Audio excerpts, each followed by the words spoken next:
Hello, everyone. This is Tom Fox back for another episode. Today, I'm thrilled to have with me Virginia Newman. Virginia, first of all, welcome and thank you so much for taking the time to visit with me today. Hey Tom, it's great to be here. Thanks for having me. I'm a huge fan of the pod and of many of your pods, so it's nice to hear the intro and then be able to join as a guest here. Great. Virginia, could you start with your academic background and your professional background? Yeah, of course. I'm from Georgia originally. I went to University of Georgia for undergrad and studied international affairs in Mandarin Chinese. And then I went abroad and lived a year in mainland China on a Fulbright. When I and then went came back, went to UVA law, and then came out to Gibson Dunn in New York, working in white collar compliance with a focus on the FCPA. I pretty quickly started working with the Hong Kong office over there under an absolutely phenomenal managing partner of that office, Kelly Austin, and got the opportunity to go over there a couple times, first for just a few months and then more permanently for a few years starting in 2018 through the end of 2020. And for the last couple of years, I've been in DC working for Miller Chevalier and continuing to work in white collar compliance. But now I do mostly supply chain ESG work with a real focus on the UFLPA and working under the Business and Human Rights Practice Group at Miller and Chevalier. Did you teach on your Fulbright? I didn't. So when I did the Fulbright in mainland China, they only offered the research scholarships. So I did a research project in coordination actually with a local Chinese government training school in Jiangxi province in Nanchang. It's not a super well-known area. At the time was a third tier city. So pretty far off the beaten path. I didn't see Westerners for many months after I moved there. And that was one of the hardest, but also just best experiences of my life. And Right. yeah, and that has guided my legal career. So I really have an interest and proclivity in studying Chinese and then also just understanding the culture, a lot of love and affinity for the culture. And that's driven me in my professional career as well. So it's an interesting kind of place to be working so heavily on the UFLPA. But I think it's good to have some folks in this space who have an understanding of Chinese culture and Chinese people and also just a real affinity for the culture as well. So, could we start by you reminding our audience? Hopefully, they do know what the UFLPA is, but what's the full name of the law and what does it entail? So thanks for that. The UFLPA is the short version of the Uyghur Forced Labor Prevention Act. As you might know, before the Uyghur Forced Labor Prevention Act came into effect, which was about a year ago now, a little less than a year, the US government had in place import prohibition for any goods that were made in whole or in part with forced labor. That framework has been in place for a really long time. There's not a lot of hard law, human rights, and ESG laws out there that are applicable to multinational companies. But the US import prohibition is one of the long-standing ones that's had the most effect on companies. It wasn't really enforced too much until really starting about 3 years ago. You started seeing enforcement and really targeted against particular companies or particular sectors or particular jurisdictions. What the UFLPA does is it takes the Tariff Act's import prohibition and it applies it blanketly across one particular province in China, which is the Xinjiang Uyghur Autonomous Region, also known as the XUAR, and I just refer to it as Xinjiang. Basically, any goods that are made in whole or in part from Xinjiang, including any components. So if we're talking about your shirt, if any one of those buttons were coming from Xinjiang, or if the thread or the ink in the thread, anything runs through that province, US Customs and Border Protection, which is responsible for enforcing the law, has the right to detain your goods at the US border and ask you to prove either that they weren't made with forced labor, or you could try to prove that actually those goods aren't coming from Xinjiang, that the supply chain doesn't pass through there at all. So yeah, that's a good primer. I love talking about this stuff. I'm sure we'll go into more of the details too, but I'll pause there. So, this law has a unique aspect, at least unique from US compliance laws such as the FCPA, other export control laws, or AML, or other sanctions laws, which is almost an affirmative obligation on companies. Could you explain that a little bit? Yeah. So I think there's a lot of confusion in the space because there's kind of one camp that thinks that the law requires affirmative supply chain mapping and due diligence. And I'll explain what that means. And then there's another camp that thinks that you don't really need to do it unless you're being targeted for enforcement by Customs and Border Protection. So what the law requires and what CBP has long required is that companies exercise reasonable care to ensure that they're complying with US import laws and customs regulations. And that's incumbent on all US importers, that they should be exercising reasonable care to ensure that they're complying with US law when importing goods into the country. But the US government has now issued guidance to importers with respect to complying specifically with the UFLPA. And kind of step one is knowing your supply chain. So getting full visibility into all the tiers of the supply chain down to the raw material, and then doing some level of due diligence. It could be risk-based due diligence to try to identify risks in the supply chain as relate to forced labor. With respect to the UFLPA, that's really heavily focused on whether the supply chain runs through this particular region in China or is touched by any entities on the UFLPA entity list, which as of now is still quite short. But I'd say that increasingly companies are starting to view that as a requirement because when your goods are detained by customs, the presumption really is there's a rebuttable presumption under the law. And the presumption is if those goods are coming from Xinjiang, if they run it all through Xinjiang, customs will assume that they're made with forced labor.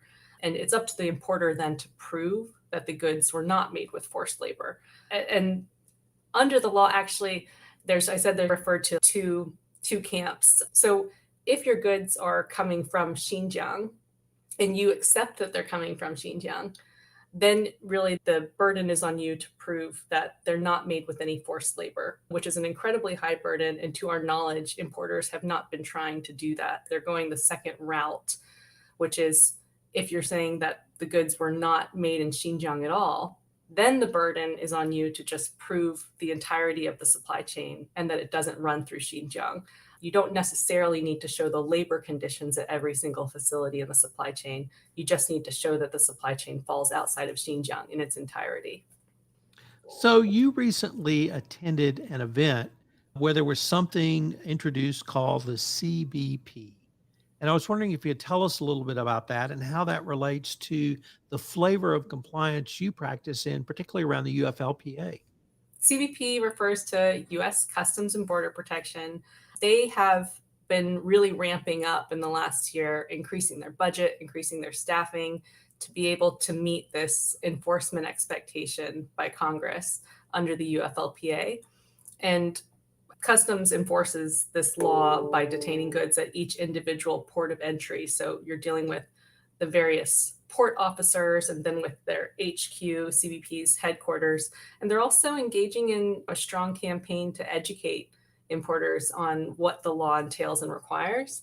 The most recent event that I went to as part of this sort of educational effort on CBP's part was their Forced Labor Trade Expo. So they hosted a Forced Labor Trade Expo here in Washington, D.C. in March, and they had various providers come and present on their due diligence offerings so the companies can try to better identify links in their supply chain to Xinjiang, but also potential susceptibilities with respect to labor as well.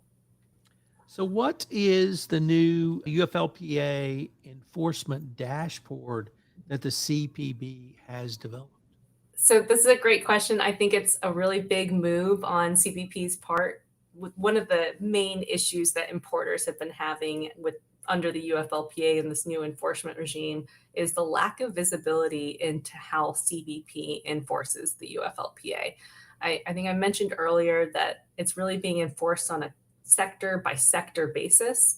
So Customs has picked out a list of goods that they think are at high risk of being made with forced labor or of running through the Xinjiang province. It includes items like aluminum, polysilicon or silica-based products, cotton, tomatoes, and now polyvinyl chloride, PVC, which you see in flooring a lot. And Customs initially in enforcing the law didn't have a lot of data to share with importers, and importers were really trying to understand for their own perspective Where should I be focusing my resources? What goods are at risk of detention and from CBP's perspective are at risk of being made with forced labor and subject to enforcement under the UFLPA. So Customs put together this enforcement dashboard that contains all of these statistics on how they've been enforcing the UFLPA so far. So it shows how many how many shipments have been detained under the UFLPA, the dollar value of those shipments, where those shipments are coming from, what industry or sector they fall under. And then you can break it down and slice it and dice it by quarter of enforcement and a lot of other factors. So it's been, I think, a pretty informative tool for the trade community and a clear response to importers' concerns about lack of visibility into the enforcement protocol. Virginia, you know this, but our listeners may not know. The reason I reached out to you for this podcast is you and some of your colleagues at Miller and Chevalier wrote a paper entitled Trade Compliance Flash: CBP's Forced Labor Technical Expo Reveals Promising Solution for Enhancing UFLPA Compliance. And we're going to link to your article in the show notes. But as part of your article, you broke down the CBP enforcement, or at least the information from the tool, into four general categories. And I was wondering if you could go through those categories and then maybe give us a flavor of your observations from each category. Yeah, absolutely. I mentioned at Forced Labor Trade Expo, basically there were 2 days of providers getting in front of the trade community as well as each other and discussing their due diligence offerings. So we listened to all of those. We met with a lot of those vendors, both with our clients and just one-on-one, to understand the due diligence offerings that they provide and their capabilities and their limitations. So they've got a lot of really interesting technologies that are cropping up right now in this new cottage industry of UFLPA due diligence. I personally find this fascinating. It's really interesting to see how quickly the due diligence industry has shifted and filled this new need. So the first and maybe the most interesting is the tech tools. So there are these new providers that are able to offer either DNA testing or isotopic testing, where they're able to go down and test the materials in certain products when they arrive in the United States and look for the certain qualities related to the DNA in those materials or isotopes in those materials to figure out the origin of the raw materials that were used to make them.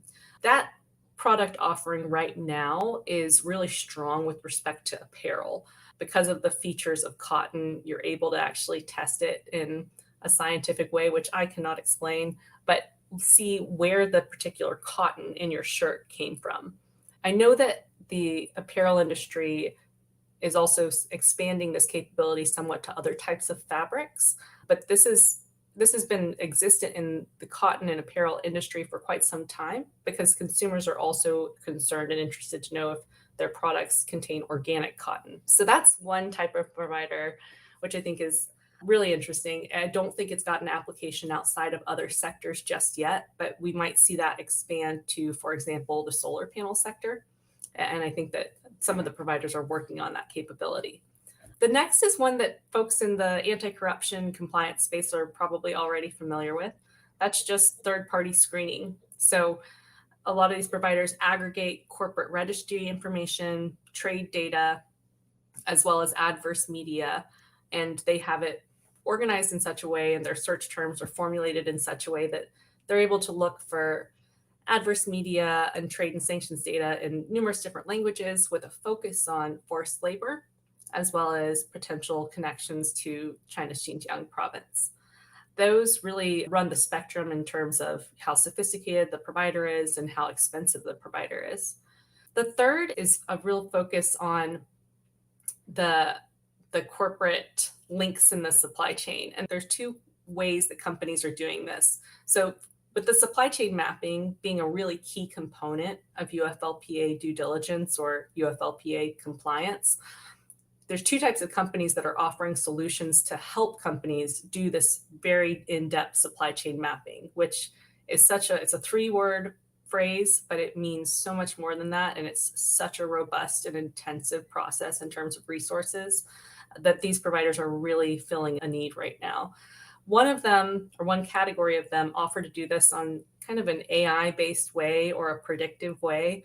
They're able to access trade data, and maybe they also, some of them do actually use artificial intelligence to replicate what they think your supply chain probably looks like based on publicly available data and sometimes based on their own predictive data as well. That kind of gives companies a starting point. So they'll say, if you say, Tom, that you were a manufacturer of, let's say, automobiles, and you wanted to see what the entire supply chain looked like for a given automobile coming across the border from Mexico, they could predict what they think it looks like, which gives you a huge leg up. And then your job is just a confirmation exercise. So you still need to go out to all of your suppliers and confirm that your predicted supply chain is correct, but it takes out a lot of the legwork. The second option is just going out on an individual basis, reaching out to each individual supplier, getting their sub-tier supplier information, then going to those next tier suppliers, getting their sub-tier supplier information, and on until you get down to tier in, or the ultimate raw material. That process has some benefits, because if you get goods detained by CBP, they're not really going to be interested in your predictive supply chain. They're going to want to see your actual supply chain.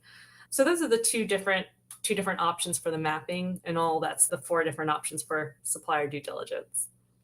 I think many people are wondering what the future of enforcement will be.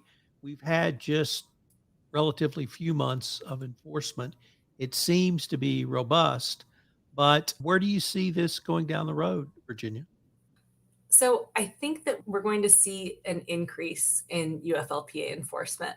Right now, the import community is already stunned by the ramp up. And now the initial enforcement was against solar panels and cotton, which were already to some extent experiencing enforcement in the pre-UFLPA regime under the Tariff Act, and some implementing regulations under the Tariff Act. But after about 6 months, CBP started indicating we're going to shift our enforcement focus to a few other sectors now as well. So we started to see enforcement against the auto sector. I mentioned the PVC flooring sector. And then in general, aluminum and steel have been products that they're increasingly mentioning. As also, I don't know if you paid attention all to the latest Congressional Executive Committee on China. I think I'm saying that. It's the new CEC. And there's still a lot of focus on this particular issue in China, and the Xinjiang issue is being used as a lever to continue to exert some trade pressure on China. I don't think that enforcement is really going to ramp down unless US-China relations get better. And I think that for a lot of folks in this space that are experienced in working with China, and maybe in both the UFLPA and other areas of the law or other areas of business, are not really optimistic that it's going to ramp down anytime soon. I personally think that this has also had the effect, though, of getting companies to think a little bit more strategically about their sourcing, and about just making sure that they have good compliance programs in place to ensure that they've got good labor practices in the supply chain. So there are some ancillary benefits to it as well, but the entire kind of import community is, I think, thinking of this as a forward-looking issue that they need to make really revamping changes to their internal compliance and sourcing programs to make sure that they accommodate. Virginia, unfortunately, we are near the end of our time for this episode. But before we leave, I was wondering if our audience wants any more information about yourself, any of the topics we touched upon. We're going to link to your great paper in the show notes. But other than that, what would be the best place or places for them to go? If anyone wants to contact me directly, I'm available on LinkedIn. And then you can reach out to me on email. I'm at vsnewman@gmail.com. I'm also on the Miller and Chevalier website. You can reach out to my Miller and Chevalier email as well. I really love talking about these issues and connecting with folks in this space. So by all means, reach out if you have any questions. And for those of you who are listening to this podcast, I can only emphasize the passion I see in her, and really her love, not only of China and her passion around that, but working on these issues. She could be a great resource for you. And Virginia, I hope that we can continue this conversation. I hope so as well, Tom. It was a real pleasure to meet you and to be on the pod.